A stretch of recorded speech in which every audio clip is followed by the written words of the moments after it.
Hey everybody, this is Erica, the technology nerd likes to film stuff, and look what finally arrived on my doorstep from pre-order. This is the iPhone 7 Plus. This is the gold model. I know everybody is opening up their blacks, just the regular old black. So I figured that I would get something a little bit different. Meanwhile, my jet black iPhone 7 Plus should be in the mail soon. I just got notice from Apple's website that it's preparing for shipment. So I will open that one as well, and I will do the review on that unit. So let's go ahead and take this off. Very subdued, simple packaging. We have a direct comparison here because these are both the same color. I just adjusted the exposure a little bit. So you can see that we've got the documentation that's on the top. I find that a bit surprising. They don't have the iPhone in all its glory peeking up first. Then we've got this little tab. There's the phone here. You've got your brick, you've got your earbuds. Right here you've got your data sync cable, charging cable, lightning adapter, and also the lightning earbuds as well.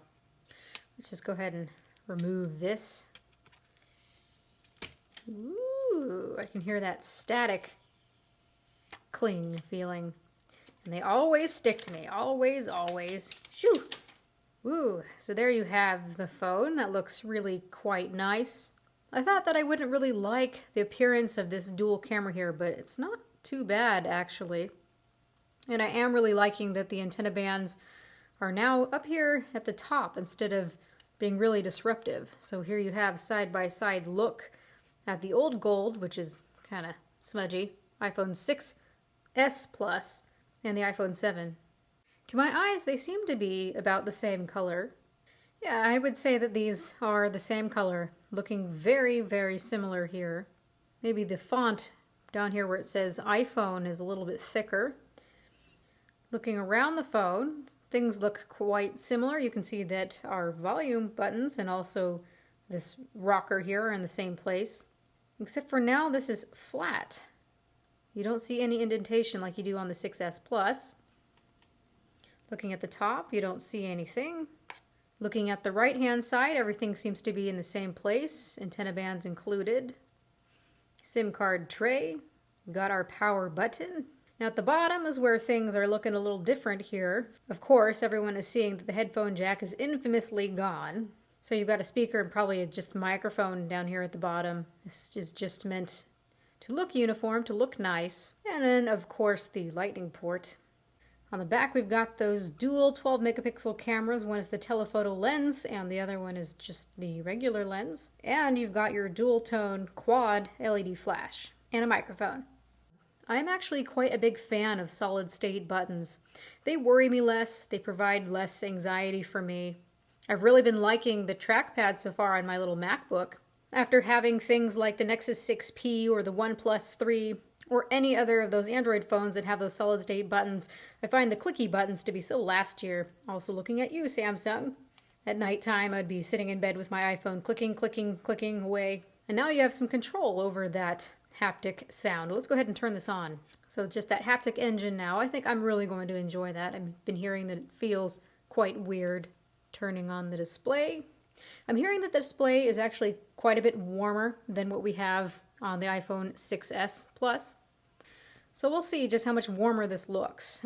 We'll be measuring the display. I'll be talking all about the wide gamut display and the calibration and what that means and what ends up looking wide gamut and what ends up looking just regular sRGB. I will explain all that in my full review, so you guys please stay tuned for that. People have been mistakenly saying that having a wide gamut display means that the colors are more accurate because there's simply more colors to see. But what is understated and what needs to be said is that in order for a wide gamut display to look accurate, you need to have content that's meant for it. If you have content that's meant for a display like this that has sRGB as that color gamut and you put it on this display, all it does is stretch it out and oversaturate the colors so nothing looks right. It's got to be meant for a wide gamut display, encoded for a wide gamut display. And what's really nice here is that Apple is using color management, so we'll see how that works exactly. But if it takes an image that's meant for sRGB, it's going to map it properly. And what it means when it's mapped properly is it's just going to look like the regular iPhone. You shouldn't be able to tell the difference. So already I can feel that nice Taptic engine. Let's go ahead and set up Wi-Fi.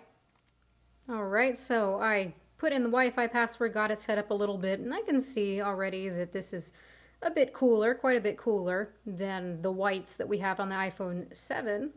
Again, I'm going to take some time to look at that, measure it, tell you really what this all is quantified to. Now as for that cookie button down here, it doesn't quite feel like a button. It's similar to what I've been hearing. It kind of feels like the whole bottom part is actually clicking or vibrating. But again, I prefer these types of buttons. Let's see about the strength of this. To me, the 1 feels most pleasant. Like it's just barely there. Maybe it's more convincing of it being a real button click. 2 is something stronger. I can feel it in my hand. And 3, yeah, I can really feel that. I think I'm going to keep it at a 1. That's my preference. Yeah, that feels more just like a regular button to me. I decided to fire up a movie and see how those speakers sound because now we've got stereo speakers, or at least one's a speaker here, and this is a front-firing speaker.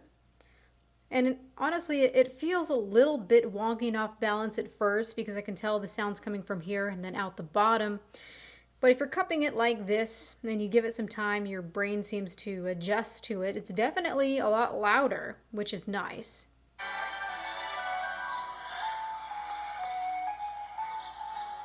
The effect is just a little bit weird, and I would have preferred just regular stereo front-firing speakers. But I'll take what I can get.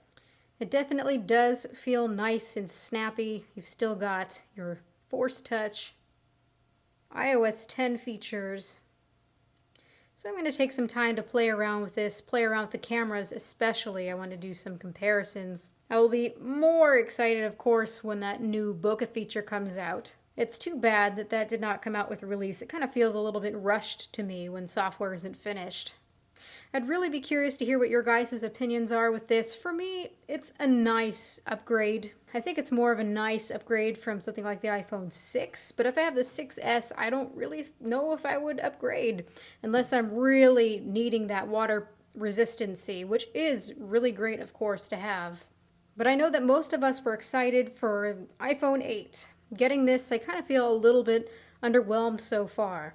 These feelings of underwhelmment could possibly change, though, when I get the jet black model, which is supposed to be stunningly beautiful, although very fingerprinty and also scratches. This one should not scratch so easily, just like all the other matte-type aluminum finishes before. Although I have to wonder with that jet black version if we're going to be able to polish it at all to get rid of the appearance of those micro abrasions. So I'll keep an eye out for that. I'll make another unboxing when that comes in. And this is all I want to say for now. So this has been Erica, the technology nerd, likes to film stuff. Please rate, comment, and subscribe. Make sure to ask all of your questions in the comment section below. Don't be shy, you guys. I really love it when you ask these questions, so that helps me pay attention for the full review. So please ask your questions. Let me know what you think of this, if you think it's a good and worthy upgrade. And have a good night. Oh, and if you are wanting to see more videos like this in the near future, please, when you subscribe, make sure to turn on the notifications, because otherwise we see that the videos get all nice and buried. Thanks, YouTube. Goodbye.